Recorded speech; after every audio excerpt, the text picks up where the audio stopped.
We're recording. Yeah. So this is Mr. Vern Clausen. So I used to fly with Vern. Oh, it's me, Sherwin. So I used to fly with Sherwin. Vern and Mr. Mike Coffee over here at Woodlawn way back in 2011. I flew with them 2011 to 20, 2015, and yeah, and then I probably was a little bit late back then joining the pigeon races, but every time I speak to like different guys from different state, and if I say that I'm from San Antonio, they always ask for Vern. I'm very surprised. I'm like yeah, I flew with him, and I know Vern, of course, and I see him every Friday nights, and uh, yeah. So what do you guys wanna So, start? Vern Clausen, it's very nice to meet you. My name is Vincent. So I just want to ask you a couple questions because I'm new with pigeon sport, and I really love the pigeons. I love hanging out with them, spending time with them, and like you grew up with pigeons as well. And like, how did you get into pigeon sports? Well, I got into pigeons when I was about 9 or 10 years old, 9 or 10. and I saw them flying in my neighbor's barn. Your neighbors, My okay. neighbor's barn. I lived in the country, and I wanted a couple of pigeons. And my dad said, "No, we don't want any pigeons." But I persevered and stayed after him, and he brought home 2 pigeons to me, and that started it. So Weren't you from California before? I was from at that time I was in Southern Illinois. Oh, Southern Illinois. Because what I knew from you is you were from California. I was from Before, California for 20 years. 20 Okay, years. And California. Okay. Yeah, I had a lot of friends from Oregon, and that's what they knew you from. Like they said that you were from California. So you're Illinois, and then Illinois.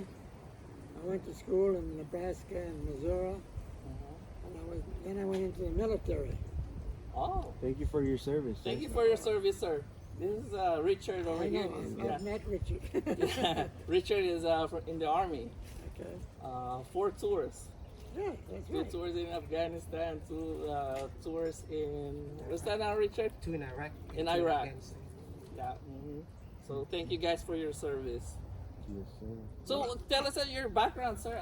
Aside from pigeon, outside pigeon, who's Vern Clausen? Like outside the pigeon racing. What's your background?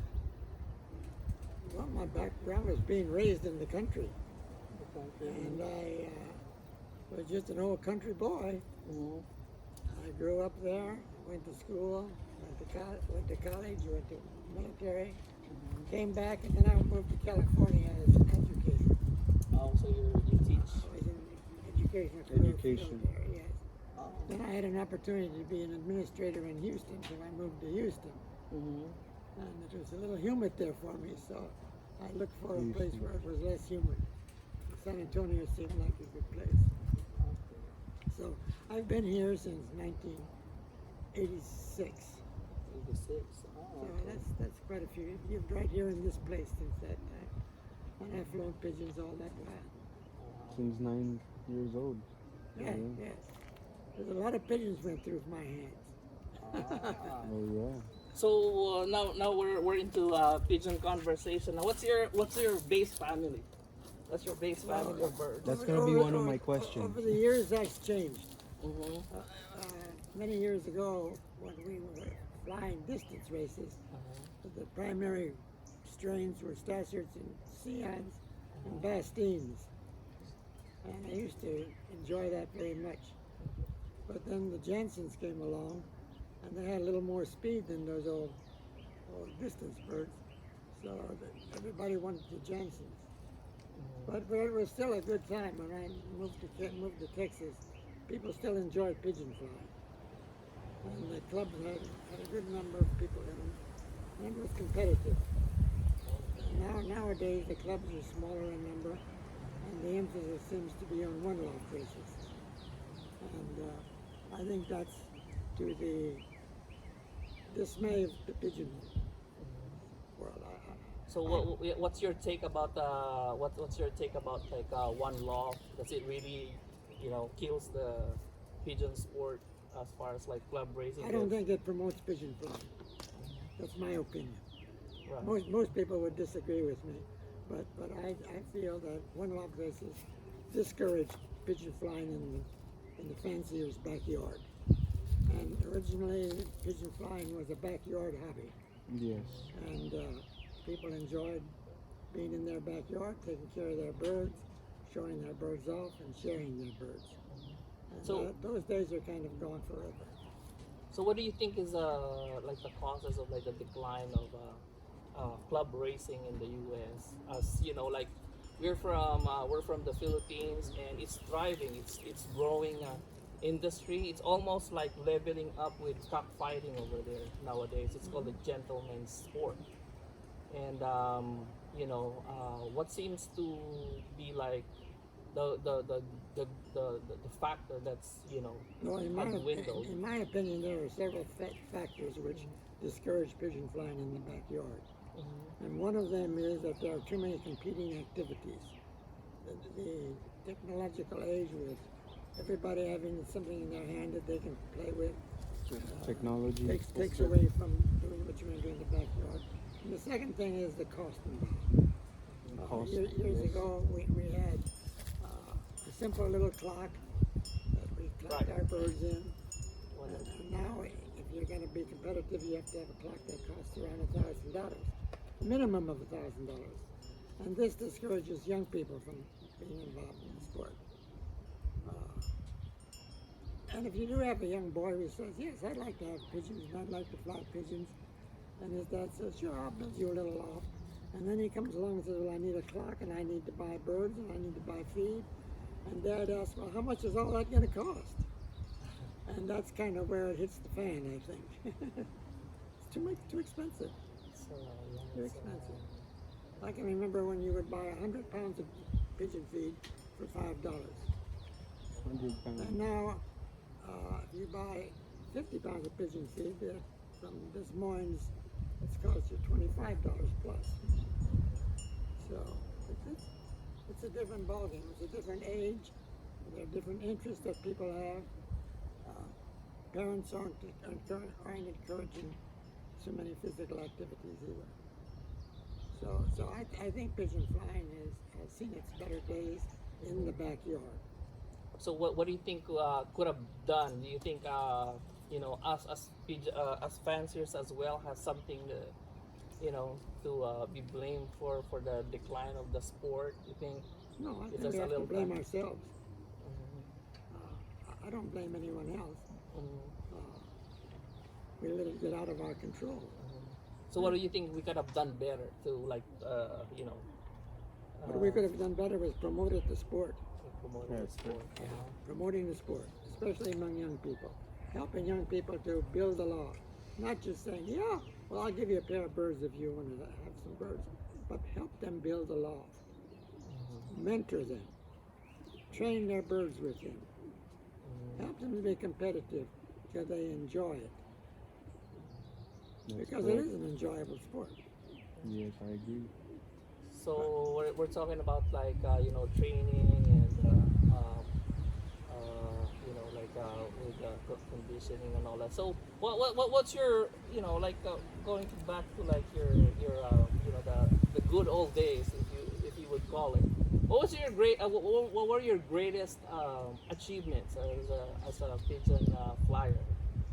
I mean, for yourself, like what was your greatest? You would think that was your greatest achievement in the sport? Well, It's I don't- memorable for you. I don't know if it's so much achievements as what pleased me as an Yes, individual. yes. That's what it's at. One year, I was the best. I was the best. What was the terminology? I was the best small loft racer in America. So that was an achievement. I won the Walt Disney Award a couple of times when I lived in California. Can you tell us about the Walt Disney Award? What club did you Yeah. join in or did you fly in California? Yes, I belong there. I lived in Fresno, California. Fresno, And California. I flew at the Fresno Eastside Racing Pigeon Club. Okay. And that club is no longer in existence either. Oh, it does not exist anymore. In fact, in those years, Fresno was quite a hub for pigeon flying. There were 50, 60 flyers there. In And Fresno. now I don't think there's a club there anymore. Wow. So you see what's happening in the sport. And that had nothing to do with me or anybody else. That just happened because of, So the Walt Disney Award, what does it entail? I mean, what's the Walt Disney Award? pretty much the qualifications like Texas Center. Oh, okay. So it's like champion loft or something like that. Okay. Any special bird in your history? Like any special bird that you own? Any name for it? Well, I have had one special bird that I'll tell you about. Yeah. Can you tell us And about it- that? I got it from a fellow who had been a pigeoneer during World War II. His job was taking care of pigeons. And so he gave me this little red hen when I was getting started. And he thought, well, this young guy, he won't do anything with it anyway, so I'll just give it to him. So I took it home and I flew it 100 miles, 200 miles, 250 miles. 250 miles because it didn't come home. But it came home about a week later. So I thought, well, I'll send it to the 300-mile race. So I sent it to the 300-mile young bird race from Redding, California. And it won the race by half an hour above any other pigeon. That's a lot. So we went to open the clock, and it was the ugliest little bird you ever saw in your life. It was just nothing that would fit your hand. Yeah, see, Richard is smiling there on the back because I was telling them about about the Hubins. How they're not Anyway, different. let me finish my story. Now. Oh, I'm sorry. Yeah. You're interrupting me. Yes, go ahead. No, I like to All right, hear go it. ahead, go ahead. Okay. All right. So thereafter, there was a boy in our club. He was 21 years old. And I said, buddy, how would you like to have a nice 300-mile winner? And he said, oh, yes, Mr. Clausen, I would like to have a 300-mile winner. So I gave it to him, and he took it home. And about a week later, he called me on the phone, and he said, Mr. Clausen, that's such an ugly bird. I don't think I want to keep it. So I said, well, buddy, just turn it loose. It'll come home to me, and I'll take care of it. Well, I was busy with my job, and the winter went by from young birds to old birds. And old birds, I was short a hen. So I said, well, I'll just keep that little red hen and let her mate to one of my birds. Well, during the next 5 years, that little red hen won every race from 100 through 600 twice. Each race. That was the most fabulous pigeon I've ever owned. And you want to know what it was? I'll tell you the strain. It was Marriott and Delamonte. Oh, some of those old strains like that. We don't even know that. No, you don't Yeah, even- never heard of that. You haven't heard Strain. about it. But it was quite a pigeon. And it finally died in my loft. And I had just been in there sitting on the nest, and I touched it. The next time I went in, she was dead on her nest. Did she had like any descendants? And like she that, never like bred a bird worth flying. Yeah, that's always happens, right? A good breeder, not necessarily. Tremendous pigeon, but never bred anything. Oh, okay. Yeah, and we were just talking about it, and by the way, I acquired birds from Mr. Clausen here, and I own that. I showed the picture to everyone, and it really looks bad. It's a black pigeon. It's a black Cuban, and it has a small water. Looks like those comi. Native Comi, ones? yeah, the one that's the barn pigeons. And I was trying to lose it. Because one is very ugly, and then two is he's one of those birds that doesn't trap right away. You know how when you all your birds comes in, he just stays there in the Stubborn. She was very stubborn. She was just in the tree, and she would fly like couple times a day, and she doesn't go until like late in the afternoon. She doesn't enter the trap until late in the afternoon. Let me ask you a question. Whose fault was that? Well, all of my birds are traveling, but that bird is not Just traveling. answer the question. Whose fault is it? I guess you. You gave me an ugly bird. No, but let me tell you, yeah. But come the race day, like I would we used to fly west, right? So that's the training that we would do. I would release her down south, like past downtown, because I was trying to lose that bird. But she just keeps on coming home, and when she comes home, she just hangs out in the tree, flies a couple of times a day, and she would go back home at late in the afternoon. And then come our race day, those favorite ones, I even bought a shorebird back then. That was my favorite. And guess what? On the race day, it didn't even come back. But that blackbird, the ugly blackbird was my first bird. And that was from Vern Got the Clausen. back, Yeah, yeah. It was a black Cuban. It was ugly as, I don't know. It was So a- it's not the look, it's the way he performed. yeah, no, really. So what did It's you a- do with the black bird? Well, I lost him the following year to a hawk, but I flew it on 2012. It was a very ugly bird, but yeah, it was my first bird on my first Well, race. I'm really upset that you would consider my birds to be ugly. No, but they're darn good. They're darn good. Those are I've seen the from Clausen the Miss Everglades, and it looks like that. They look like feral pigeons. I cannot wait to have some of your pigeons and to fly them. So what's okay, we're talking about the birds now, or like the bird itself. So what do you look in a bird, Vern? What do you look in a bird to breed or to acquire? Let's say you're trying to acquire when you were acquiring birds back then, and you think that you're gonna be competitive with it. What do you look in a bird? Well, I look for a bird that has good balance, Good balance. good balance, muscular, good eye, good throat. I like a bird with a strong back, and most of all, I like a bird that fits my hand. Do you prefer big, small? Medium. Medium. Okay. Does it matter if they're like deep kill? So what do you do with the big ones if they bred a big one and a small one? I fly them all, but I usually end up keeping the medium size. The medium size. Oh, So Medium small is good too. And down here in this heat, the smaller birds have an advantage. yes, I believe you. Yeah. What about the deep kill kind of thing? I don't like a deep keeled bird, but I don't like a shallow keeled bird either. Yeah, because that's what I noticed. The one that they're muscular. And do you do when you race your birds? Do you do feathering or do you do natural? You fly in natural.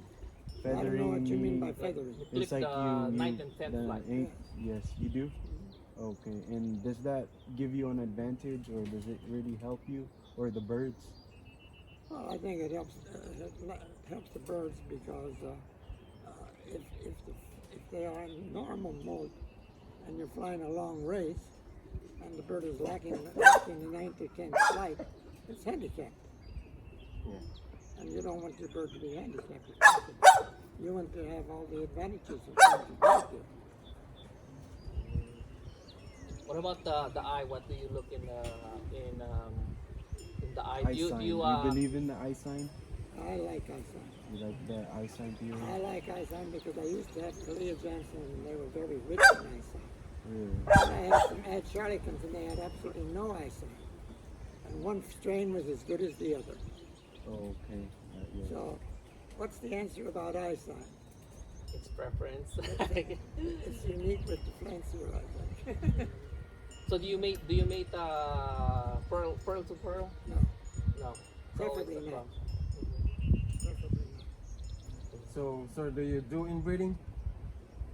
Somewhat. Somewhat. But Not all the I'm not a time. great inbreeder. Not like the Europeans. So what's your opinion by mating like brother, sister mating? Yeah, And parents to siblings? I do that. But I use this for breeders primarily. I might fly them 300 miles and then I'll stop them and use them for breeders. And do you have prisoner birds? Yes. Yes. Okay. Because my plan is right now is, you know, just Trying to be a Jansen brother. I don't want to have prisoners in the future, and I'm trying to eliminate those. Not eliminate, but when they get older, you know, I want to keep the pigeons. Well, that was my attitude when I was younger too. Really? Yeah. Uh-huh. I thought, well, You know who went on that direction, Vern? That I know you know, Rodriguez, Daniel? Daniel. Most of his birds are flown. Like he has like 2 stocks, and he only kept all the diploma birds that he got, and all of those he can fly them out, and they, you know, he went on that direction.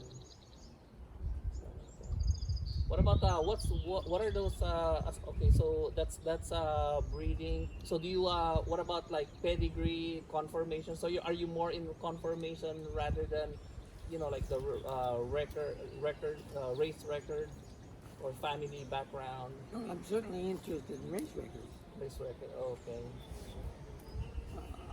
I don't want to breed for something that has no record. That's all right. So you rather have a pigeon that has a record without a pedigree? Well, I didn't say that. Or you still goes back. You know, some all my pigeons are pedigree. All of them are pedigree. Okay. Or maybe what he was trying to say is a bird that is flown versus a stock I to breed. would prefer to breed from a bird that's been successful in the races, Yeah. Yes. Yeah. Versus from the nest, right? Okay. as opposed to buying a bird off eye pigeon that somebody says that this is a grandson of Sherbet. Right. So you do a lot of crossbreeding since you said you don't do a lot of inbreeding. Well, I do some crossbreeding, Some crossbreeding, but about half my pigeons are a single strain. same strain. Okay. Can you let's say expound us like your, because I know you're based now, you know, you're into Cougars. And how do you keep the program? How do you keep the Hogan family? How do you keep the family intact? Well, of course, the family started by being successful flyers, and then you know, as opportunity presented itself, I pick up birds from other fanciers that have also been successful in that strain, and then I keep the strain alive that way. Now, you get to the point, you know, where when you've had birds long enough, you know exactly what you like, and. That's your breeding program. You you have any more questions about breeding? You Uh, guys? yeah. Well, what about okay? So we can move on to the health, though. Well, health of the birds. What are the important keys for the health of the birds for you? That's kind of a loaded question. The bird has to be healthy, or it ought to be eliminated. If a bird is sick, you don't want to keep it in your loft because sickness has a way of spreading. You know, and just to take a bird that's sick and isolate it is dangerous enough because a lot of these diseases are airborne. And so that means that if you have a bird over here isolated, a whole loft over here, those over here could catch it as well. So if you're not going to keep them healthy, you're in trouble. What about what's your watering program? You know how we have this watering program, what you give them on certain days, and what do you put in your waters in a week? Well, Spilling out the secrets. during the young bird season when we're racing, we have something in the water every day, but it's something different. So we'll just let it go at that. There you go. So do you have the same the racing and the breeders, when you're breeding, they have the same water or no? They have a different program. Different program. Okay, and that's also a secret. But the health is very important. So how did you become successful in the racing sports? How did you get up to the top 10, top 5 in the race? He's the best in our club. Well, I don't claim to be top anything. I just say that after you have success, you have the need to want to be successful again. And if you like the birds, you want to take care of them properly. A lot of people like birds, but they don't care for them. They just hit and miss taking care of them. Their diet is inconsistent. The time that they feed in the morning and the evening is inconsistent. Some days they skip altogether. Well, those birds aren't going to perform. Consistency is very important in pigeon farm. Especially in racing. You can get by with it a little bit with a loft of birds that are just resting between breeding seasons. But if you're going to fly to be competitive, you have to be consistent. Like, how often you feed your pigeons, and do you advise to feed them in the morning and feed them in the afternoon? Yeah, twice a day. Twice a day. Racers and breeders, so when you're breeding, Everything gets fed twice a day. twice a day. However, they get different feeds. Different things. So is it bad if you only feed like once a day? Some people feed only once a day and they're very successful at it. And more power to them. That's just not the way I do it. I like to eat twice a day. Yes, that's right. That's true. Or more. Yeah, more with merienda. Yeah.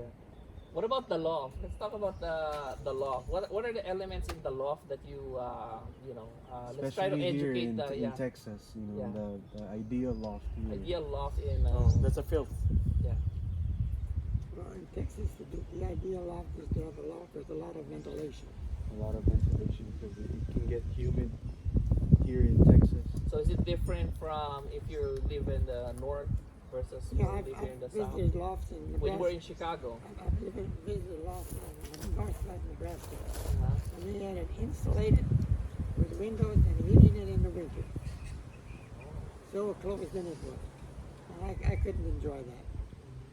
And on the other hand, my son flew up there one year, and so I went up to help him. And we had the birds running around on top of the snow, and they did just well. In fact, he won 2 600-mile races in 2 weeks. Yeah. Wow. 600 miles. So when you were in California, is it Southern California or Fresno is up north. Fresno Oh, is in north. Central California, Oh, middle of the San Joaquin Valley. okay. Yeah, because we have a lot of viewers in the Philippines, and it's a tropical country.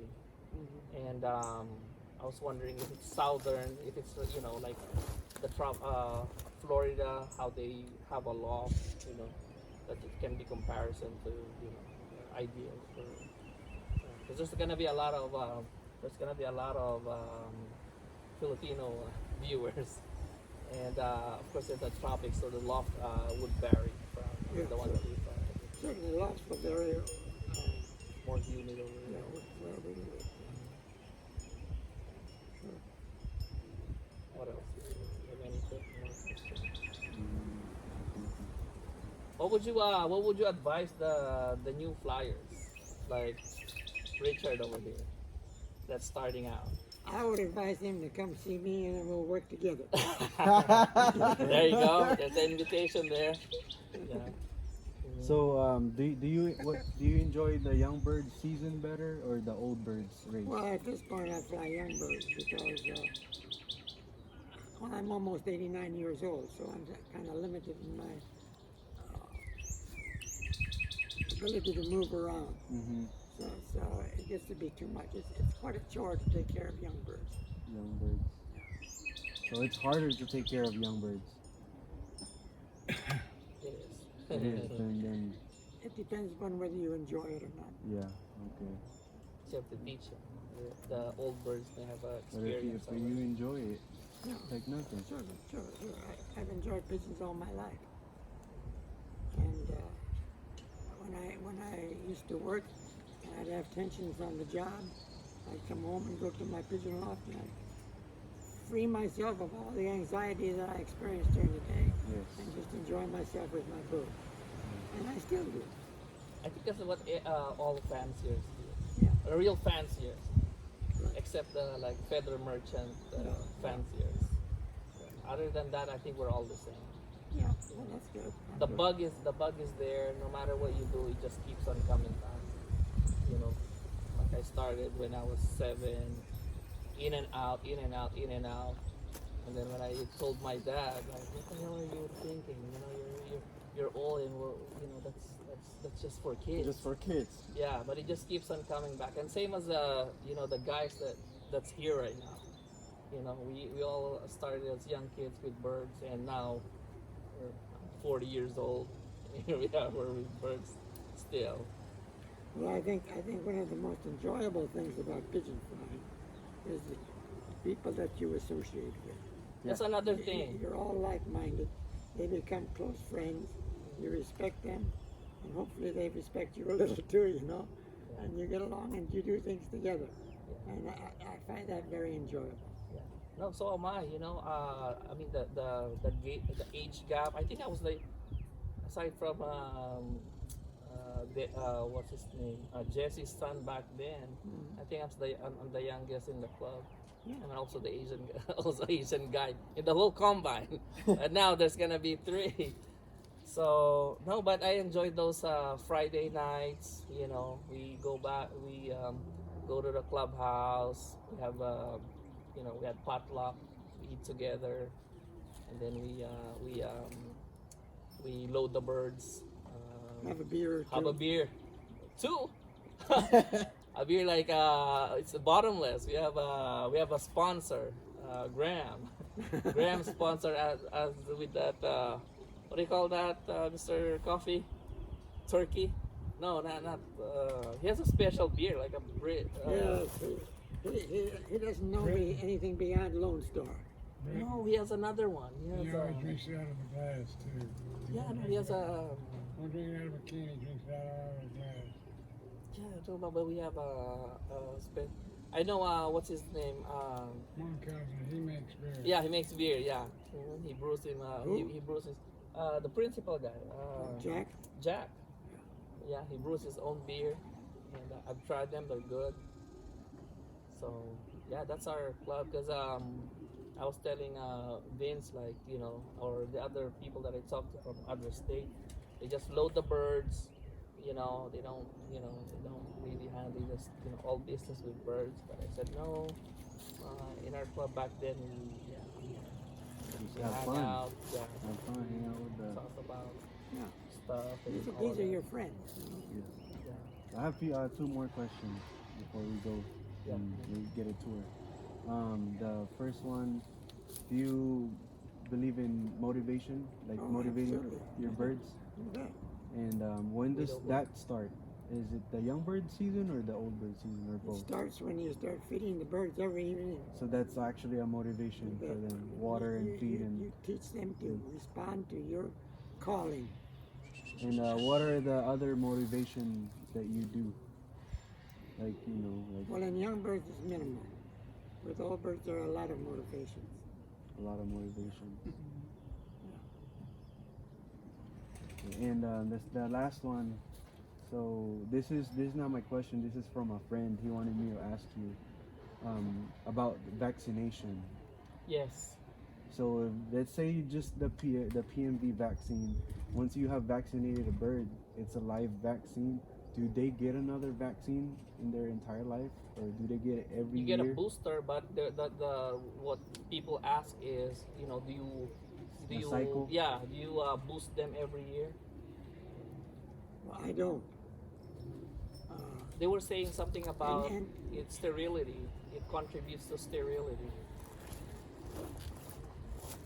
It depends upon who you're speaking to. You know, some people promote frequent inoculations or immunizations. We last week, Mike and I poxed the birds. So all the young birds have had their pigeon pox vaccine. Next Monday, they're going to get their PMV. Do you do the 3-week-old vaccination? No. What about the other one? Aside from paramyxo, Salmonella. Do you do salmonella? This new PMV The KM1?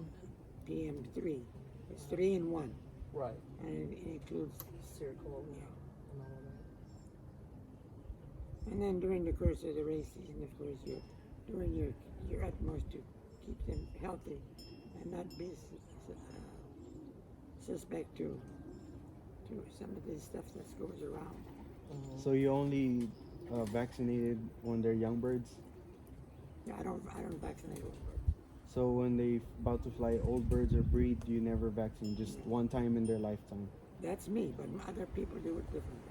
Okay, that's all I need to hear because it's a question from a friend, Yeah. They were saying something about sterility as well. like They cycles. get the birds. Sterility. Yeah, they become sterile. They become sterile early with repetition. Well, you can certainly create sterility with medication. Right. You know, by overdoing medications, and if you do, you're gonna wonder what's wrong with your pigeon. You know, So how do you do that to not give them so much? You don't use that much medication. So how do you prevent that? What do you give them for prevention? I don't inoculate them more than as I indicated to you I do. You know, some people feel, well, we're going to keep our birds so healthy because they've been sick, especially a person who's had sick birds. They always feel they have to vaccinate a little more. Well, they often do the bird harm. The little organs that these birds have to be healthy too. You know, their lungs and their heart, especially the lungs. My goodness. Keep them as free of inoculations and anything exterior as you can. To keep them healthy. Yep. Do you after young bird season? Do you cull birds too, or do you just turn them over to old birds? All the birds that you finish in young bird, or are you also selecting with your old bird? You have to be selective. So so what are your preference that you keep for your old bird team after a young bird season? Well, first of all, I go by performance. You go like percentage, how they perform, like percentage. Performance. Yeah. Performance is important. Handling is important. Yeah, because they were saying Behavior is important. because they were saying that there's like bad young bird performers and they blossom as an old bird. That happens. Yeah. Sure does. Sure does. Pigeon flying isn't as consistent as you'd like that to be. You can have a pair of pigeons that breed you 3 winners in young bird season this year. And so you figure, well, boy, I've got a hot pair. I'll be putting these birds in one loft races and make some money. And they won't breed another good bird. You know, and that happens too. You know, there's no such thing as ensuring that because you have a good hen or a good cock that they're going to reproduce every year. And you know what? You can't look into these little pigeons either and determine what their health is. And that includes their reproductive health. You just don't know. So how do you know when the birds are ready for the race? For the first race? Well, Mike is the trainer at this lot. Like, I'm too old to train the birds. I don't go on that highway anymore. So I trust him to have them trained so that they're going to do exactly what we want them to do. but first they loft fly Oh yeah, we had them out this morning. Yeah, they were out this morning. before you train them, right? Oh sure. So you loft fly a long time before they get out on the road. Again, it varies with people's attitudes. I like to birds settling when they're 30 days old. At 30 days old, I like to put them on a landing platform, run them through the traps, get them familiar with what's going on. Some people keep their birds locked up for 3 months before they turn them loose. Yeah.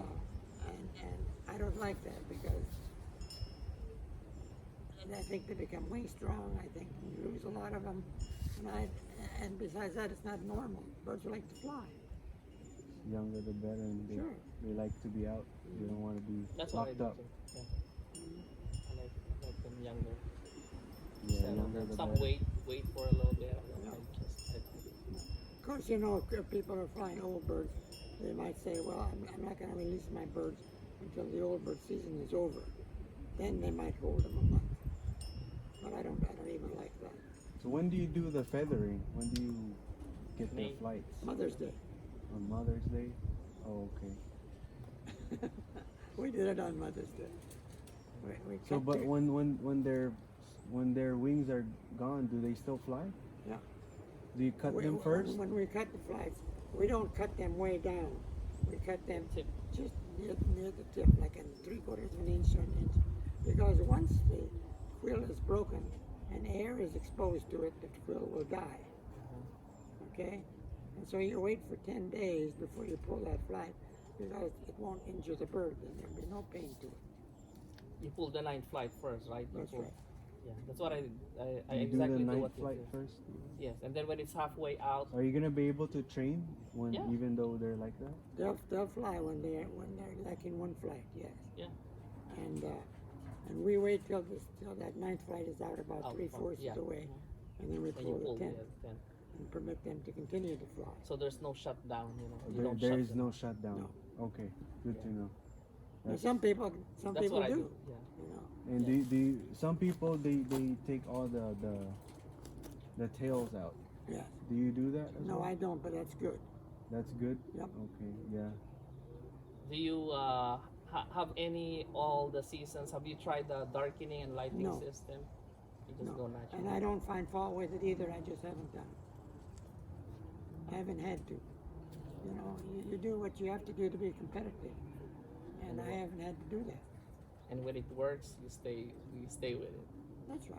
I remember Mother's Day. Well, that's just me, you know. Yeah. That's what I do too. I mean, I Yeah, never. he's did the one that before told me until- when I started to do that, and I did it, and it worked. Well, you're flying with New Braunfels? Yes. Yes, New Braunfels Club. Yes, sir. almost with what's that Bulverde, and then he moved to. He used to do part-time job with Bill Miller. Oh, He used to clean his loft. Yeah. did you? Oh. Yeah. Well, if you're a disciple of Bill Miller, you ought to. You shouldn't have allowed him to get inside the property. Go away. But to be a disciple of Bill Miller isn't all bad. No. Yeah, he used to work part-time. You know, just a small gig for him. Yeah, that's good. That's So- good. Are you guys ready? Yeah. Yes, So sir. we get a tour. Can you show us the You lofts? want and- to show us your bird? I'm afraid that what you're going to do is say, see how dirty his lofts are. Nah. Oh, yo, you know what? Yeah, before we do that, are you more of the type of clean loft type, or because there's there's like Well, debates the out Hoobins, there. they're always clean. Yeah, there are debates about Because I like saw being their video. clogged, on yeah, YouTube, being so the clean, Hoobins. and the immunity that you build as long as the loft is dry. So which one most are you? important thing in the loft is that there be dryness. If there's wetness and feces, you're in trouble. So you're clean. You're on the clean side of the fence here. Absolutely. It may not be clean insofar as cleanliness is concerned, but they're dry. They're dry. That's what's important. So you're not into the what do you call that? The one that you recycle, deep litter. You're not into that. Absolutely not. Okay. Absolutely not. Now, deep litter is all right if you're a lazy guy. I knew a guy in Portland, Oregon, who practiced deep litter, and it was this deep in there. And I'd get after him. I was like, my gosh, how can you stand this? And he says, it's dry. It's dry, as long as it's dry. And in Portland, that's a wet climate. You A know, lot of people knows in Portland. I mean Oregon area. I'm sure you know Barry. Barry Van, No, Barry Drovey. Drovey. There you Oh, go. yeah, I used to talk to his son, and Barry Drovey. I just sent him 10 birds. oh yeah. So you're still connected with him, yeah. His son has been asking about you, and I talked to somebody. I've never dealt with his son. He's sent me some messages on Facebook, but I'm not into Facebook. I don't. There's also a successful guy in Minnesota, and his what you call this, his primer. I mean his foundation. I saw your I saw a WRPC with some Kalia and so I don't know if it's yours. Well, probably was if it was WRPC, but it didn't have to be. A lot of people in WRPC had Kalia Jansen. And you know what I noticed too is you think our the Texas bird or San Antonio birds are compatible are the same kind of birds that they fly in Minnesota. No, They have I different see a courses, lot. I right? see a lot of you know SAL and NBC banded birds in the pedigrees of you know the guys in Minnesota that flies well. pigeons north of us are a bigger bird than what we fly down here.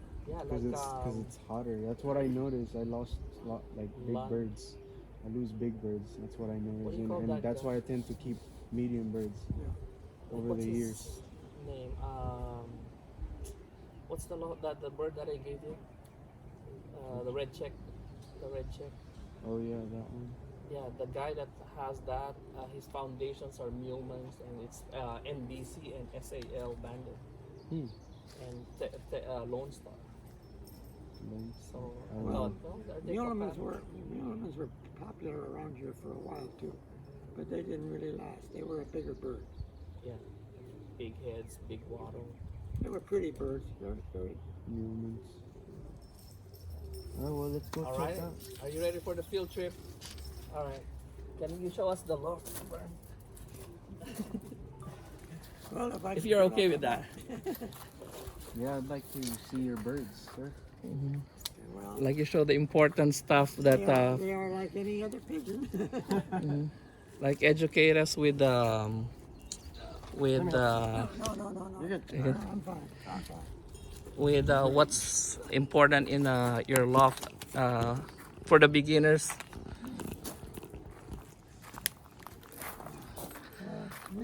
We can take a look, but you probably. We'll start over here. So yeah, we're gonna go around. Okay.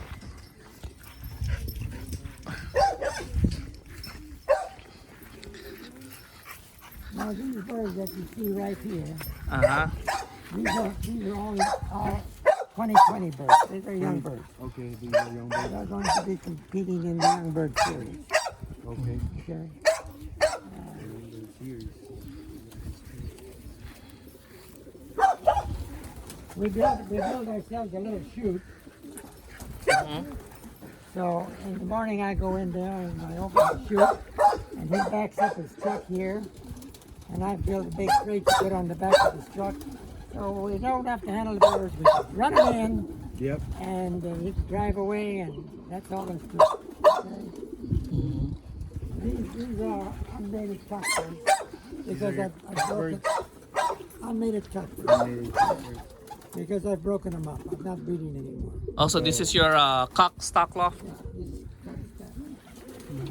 quite a few in there. Pure white. Yeah, let's see what they have up here. Very nice bird.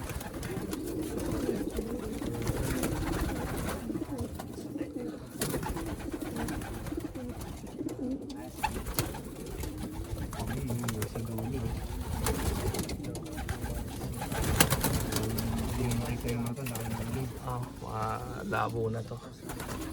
Masyado malabo. Oo, malabo.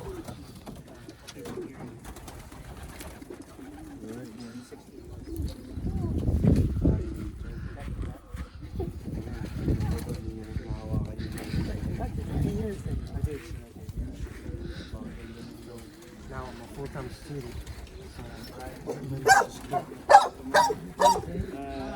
Pili-pili lang muna. Pili na, pili. Pili.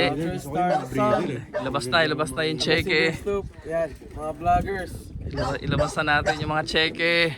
mga cheque, mga nagtatago sa baon. Oo, yung mga malalim ang bulsa dyan, gaya nito. Ito yata si Richard, malalim po sa rin.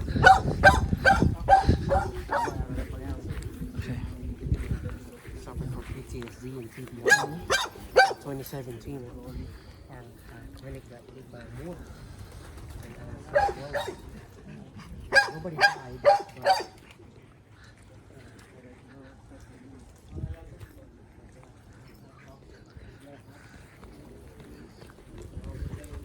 Ready na?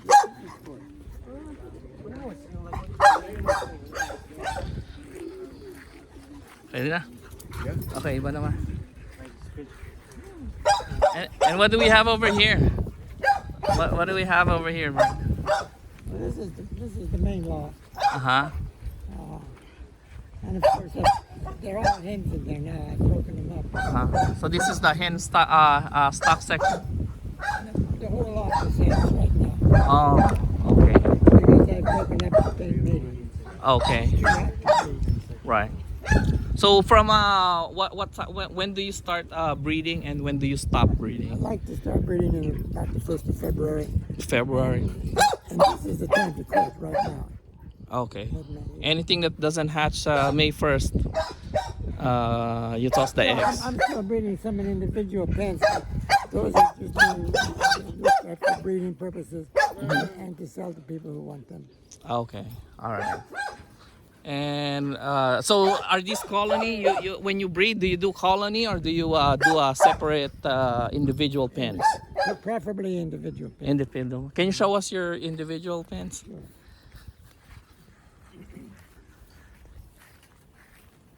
And you're still breeding right now. You still have These are still birds in it. Okay, there's four sections here, 4 sections back there. and also over here. Section So- over there, partially empty. But these are my pretty birds. The off color. See, I think those are the same birds that I acquired from you. The barless silvers. I like them. Yeah, And I they like fly them. very well. Yeah. I still you still have those kind of hubins, the one that has like the feral ones, the one that look like ferals. And they have small wattles, the smallest wattles that you could. But these are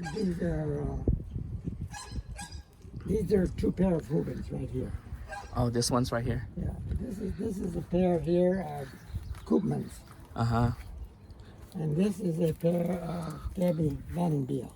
Oh, Gabby's. Oh, okay. So, you know, And they're still they just hatched right there. yeah. Oh, this one's on eggs, but I don't know. It's sitting on the bottom. I'm gonna throw them away because it's too heavy. It's still hot. See, these are the ones that I acquired from you. Yeah, that pigeon there is probably worth $1,000. Oh wow. Those are the David Jr., aren't they? Those are the David Juniors, aren't they? Well, they got some of that blood in them, yes. And what do we have over here? Oh, there's something just hatched over here. Yes, these are Van Loons. Oh, Van Loons. I got a good Van Loon from you. They said that they're from, you know, from. And these are Hubins.